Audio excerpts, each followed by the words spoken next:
Baik, selamat pagi anak-anak yang terkasih dalam Tuhan Yesus Kristus. Shalom. Kita akan mulai pelajaran pada pagi hari ini.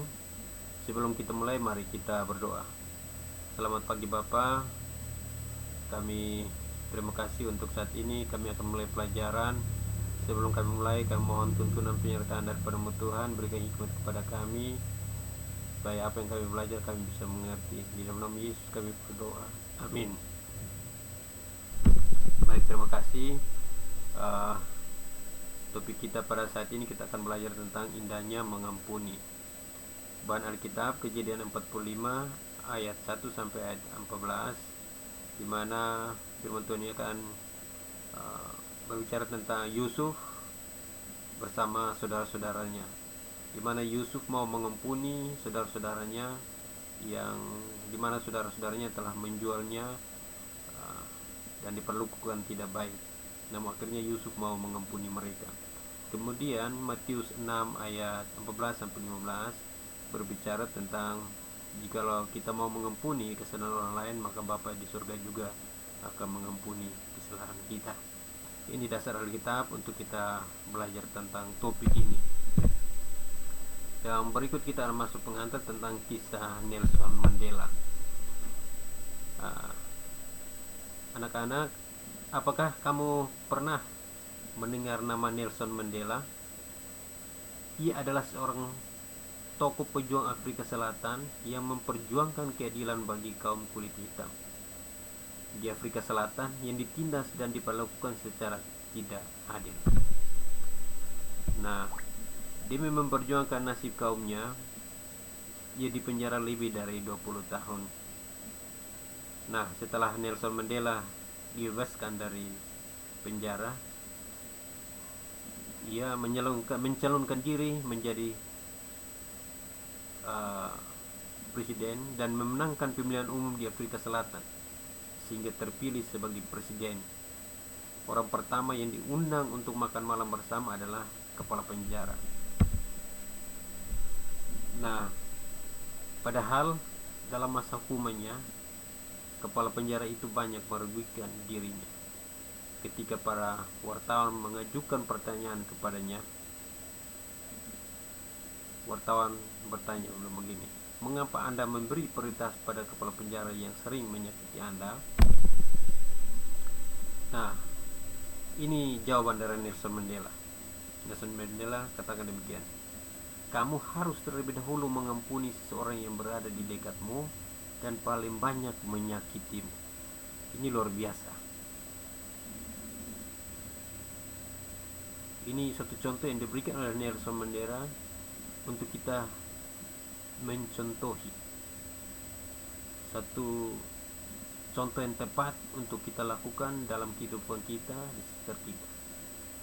Kita harus mengampuni orang-orang yang berada di dekat kita, yang paling banyak menyakiti kita. Ini yang perlu kita contohi dari seorang Nelson Mandela. Yang berikut adalah Nelson Mandela katakan bahwa jika kamu mampu melakukannya, kamu dapat mengampuni semua orang yang melakukan kejahatan kepadamu. Ini artinya bahwa jikalau anak-anak mampu untuk mengampuni teman-teman yang berbuat salah kepada kalian,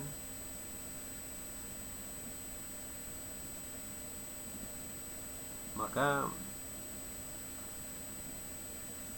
kamu adalah orang-orang yang luar biasa. Seperti itu. Nelson Mandela katakan bahwa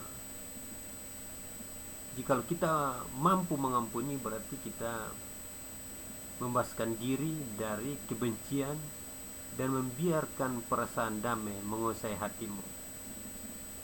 Ini luar biasa. Ketika Nelson Mandela selama lebih kurang 20 tahun lebih di penjara, dia diperlakukan tidak enak, tapi ketika dia melepaskan pengampunan, maka perasaan damai itu yang ada di dia punya hidup. Seperti itu. Nah, ini merupakan suatu sikap yang luar biasa. Nah, anak-anak, pernahkah kamu mengampuni atau diampuni seseorang? Kalau pernah kamu mengampuni, pasti kamu merasakan damai di hatimu. Atau jika ada seorang yang meminta maaf kepadamu, pasti ada perasaan damai. Ketika kita berselisih dengan seseorang, kalau kita mengampuni, minta maaf, pasti ada perasaan damai, sukacita yang timbul dari dalam hati kita. Nah, setelah kita berbagi tentang perasaan ketika mengampuni dan diampuni, kini kalian ditugaskan untuk tuliskan pemahaman kalian tentang arti mengampuni.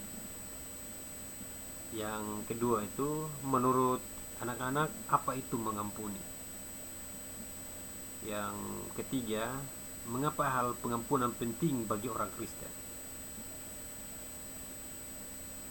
Dan yang keempat itu, apakah menurut kamu dalam hidup ini kita perlu mengampuni orang lain?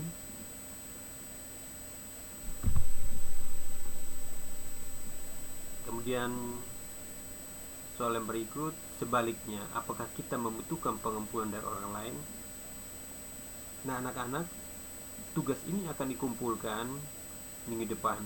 Setelah pertemuan berikut, kita anak-anak kumpul dan kita akan Bapak guru akan menilai jawaban dari anak-anak. Nah, yang berikut adalah kita masuk di poin B, adalah memahami tentang pengampunan.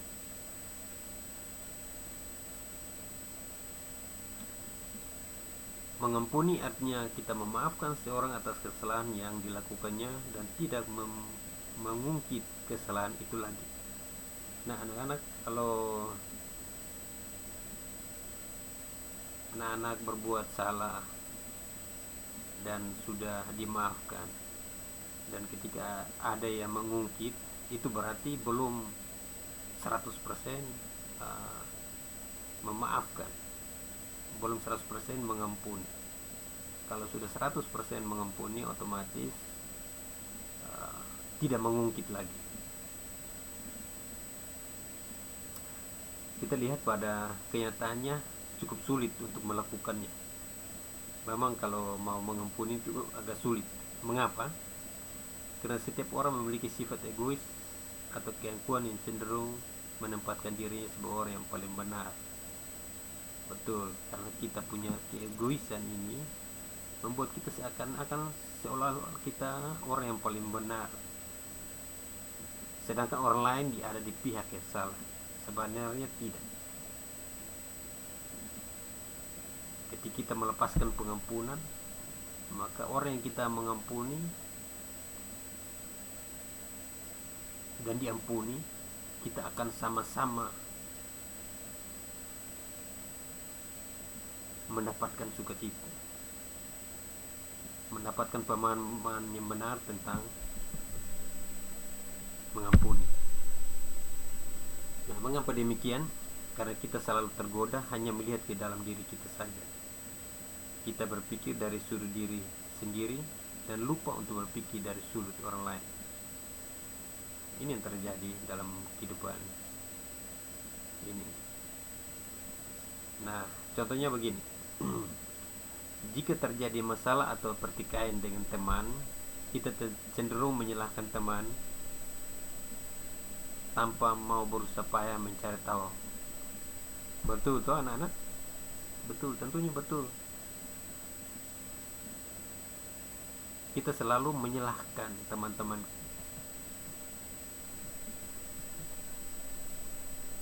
tanpa harus berusaha payah mencari tahu mengapa dia marah pada kita. Padahal kemungkinan ada perbuatan yang tidak berkenan baginya.